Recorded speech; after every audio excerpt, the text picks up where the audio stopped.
Jaringan limfosit primer terdiri dari organ-organ yang berfungsi sebagai tempat perkembangan dan pematangan sel limfosit yang diperlukan untuk respon imun. Organ limfosit primer yang utama adalah timus dan sumsum tulang atau bone marrow. Yang pertama ialah timus. Timus merupakan kelenjar kecil yang terletak di belakang tulang dada dan di antara kedua paru-paru. Fungsi utama timus ialah memproduksi dan mematangkan sel limfosit atau sel T yang merupakan bagian penting dari sistem imun seluler. Sel T yang matang berperan dalam mengenali dan melawan mikroorganisme yang menyebabkan penyakit, seperti virus, bakteri, serta mengatur respon imun. Selain itu, timus juga menghasilkan hormon timosin yang membantu perkembangan dan fungsi limfosit T. Timus penting terutama pada masa bayi dan anak-anak yang dalam membangun sistem kekebalan tubuh yang sehat. Yang kedua yaitu sumsum tulang atau bone marrow. Bone marrow merupakan jaringan lunak yang terletak di dalam tulang, terutama pada tulang pajang dan tulang pipih. Sumsum tulang berfungsi sebagai tempat pembentukan sel darah termasuk sel darah merah, sel darah putih, maupun trombosit. Sumsum tulang adalah tempat asal dan diferensiasi awal sel limfosit B serta progenitor sel limfosit T yang kemudian bermigrasi ke timus untuk pematangan selanjutnya. Sel B yang matang di sumsum tulang berperan dalam produksi antibodi sebagai bagian dari sistem imun humoral.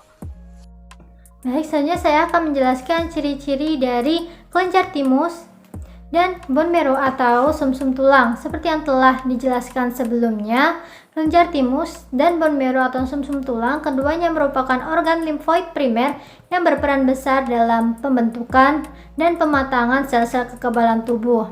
Kita mulai dari kelenjar timus. Timus adalah organ yang terletak di mediastinum anterior, yaitu tepat di belakang tulang dada, di depan jantung, dan di antara kedua paru-paru. Pada masa kanak-kanak, timus berukuran cukup besar, namun ukurannya akan menyusut seiring bertambahnya usia dalam proses involusi. Involusi yaitu ketika jaringan limfoid sebagian besar akan digantikan oleh jaringan lemak, yang menyebabkan ukuran dan massa timus menurun seiring bertambahnya usia. Secara anatomi, timus tersusun atas dua lobus yang terbagi lagi menjadi banyak lobulus kecil. Masing-masing lobulus memiliki dua bagian, yaitu korteks di bagian luar dan medula di bagian dalam. Pada bagian korteks terdapat banyak limfosit T yang masih imatur, sementara di bagian medula terdapat limfosit T yang lebih matang dan struktur khas yang disebut badan hasal, yaitu lingkaran-lingkaran konsentris dari sel epitel yang hanya ditemukan di timus. Kemudian salah satu ciri unik lain dari timus adalah keberadaan blood thymus barrier yang berfungsi mencegah antigen asing masuk ke area korteks selama proses pematangan limfosit T. Dengan begitu, sel T dapat berkembang secara optimal tanpa gangguan. Selanjutnya adalah bone marrow atau sumsum tulang. Organ ini terletak di dalam rongga tulang, terutama tulang panjang seperti femur dan humerus. Pada tulang pipih seperti panggul, sternum, dan tulang belakang. Bone marrow terdiri dari dua jenis, yaitu red marrow atau sumsum merah dan yellow marrow atau sumsum kuning. Red marrow berfungsi sebagai tempat hematopoiesis, yaitu proses pembentukan sel darah merah, sel darah putih, dan trombosit. Sedangkan yellow marrow didominasi oleh sel-sel lemak dan dapat berubah kembali menjadi red marrow jika tubuh membutuhkan lebih banyak sel darah. Bone marrow juga menjadi tempat pematangan limfosit B, sehingga berperan penting dalam pembentukan antibodi. Selain itu, bone marrow memiliki niche mikrolingkungan yang kompleks, yang menyediakan sinyal kimia dan dukungan mekanik yang sangat penting bagi pemeliharaan dan diferensiasi HSC secara teratur. Seiring bertambahnya usia, proporsi sumsum tulang merah berkurang dan sumsum kuning meningkat. Namun, fungsi hematopoiesis tetap dipertahankan, terutama pada tulang-tulang seperti sternum, iga, vertebra, dan panggul. Secara keseluruhan, timus dan bone marrow adalah dua organ kunci dalam sistem imun. Timus bertanggung jawab mematangkan limfosit T, sedangkan bone marrow berfungsi menghasilkan seluruh sel darah merah dan sel darah putih dan trombosit, serta mematangkan limfosit B. Keduanya bekerja sama untuk memastikan kita memiliki pertahanan yang optimal terhadap berbagai infeksi dan penyakit. Baik, selanjutnya mari kita membahas mengenai komponen timus dan juga komponen dari sumsum tulang. Yang pertama dari timus sendiri, komponen penyusun timus terdiri dari berbagai jenis sel seperti limfosit, terutama sel T, sel epitel timus atau TEC yang terbagi menjadi CTEC dan juga MTEC, serta sel dendritik dan juga makrofag. Struktur timus sendiri terdiri dari dua lobus yang masing-masing memiliki korteks atau bagian luar dan juga medula atau bagian dalam, serta dibungkus oleh kapsula jaringan ikat yang mengandung pembuluh darah dan juga pembuluh limfatik. Secara mikroskopis, struktur timus yang terlihat terdapat kapsula yang menyelimuti lobulus. Terdapat trabekula yang membagi kelenjar timus menjadi lobulus kecil. Terdapat pula korpuskel hasal, yaitu struktur bulat yang ditemukan di medula timus yang terdiri dari sel-sel epitel timus yang tersusun secara konsentris. Selain itu terdapat jaringan adiposa dan juga pembuluh darah yang berfungsi untuk memasok darah dari luar ke dalam timus. Pada timus terjadi produksi dan juga pematangan sel imun, terutama limfosit kecil yang melindungi tubuh dari antigen asing dan tempat perkembangan sel T. Organ ini memasok sel progenitor ke jaringan limfoid perifer dan mendukung pematangannya serta kompetensi fungsionalnya. Perkembangan sel T di dalam timus melibatkan seleksi positif dan juga negatif. Selama seleksi positif, sel T yang mampu mengenali antigen diri dipertahankan untuk penyaringan lebih lanjut.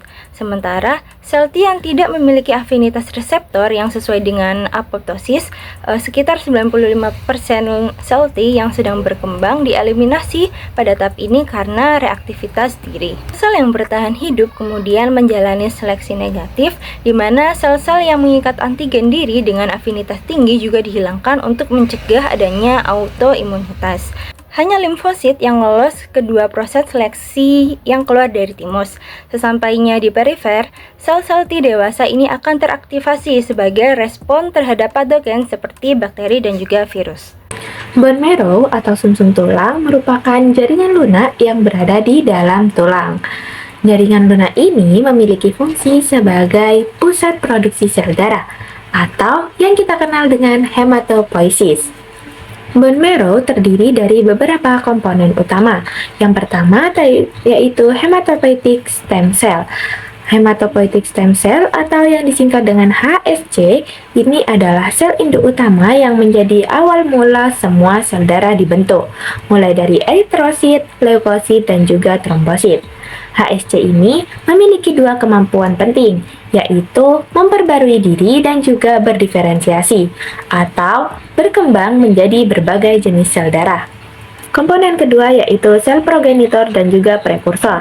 Bagian ini merupakan tahapan perkembangan dari HSC, termasuk di dalamnya yaitu proritoblas, myeloblas, hingga megakariosit. Mereka bertugas menentukan arah pembentukan sel darah tertentu. Seperti pada proritoblas itu pembentukan sel darah merah, myeloblas merupakan pembentukan sel darah putih bagian granulosit, dan megakariosit merupakan pembentukan trombosit. Komponen yang ketiga yaitu megakariosit. Megakariosit adalah sel besar yang berfungsi untuk menghasilkan trombosit. Sel ini melepaskan pecahan sitoplasma ke pembuluh sumsum tulang, yang kemudian menjadi trombosit untuk proses pembentukan darah. Selanjutnya yaitu ada adiposit. Sel lemak atau yang disebut dengan adiposit, mereka berfungsi menyimpan energi serta mempengaruhi lingkungan mikro sumsum tulang sehingga hematopoiesis tetap seimbang. Selanjutnya yaitu ada sel stromal.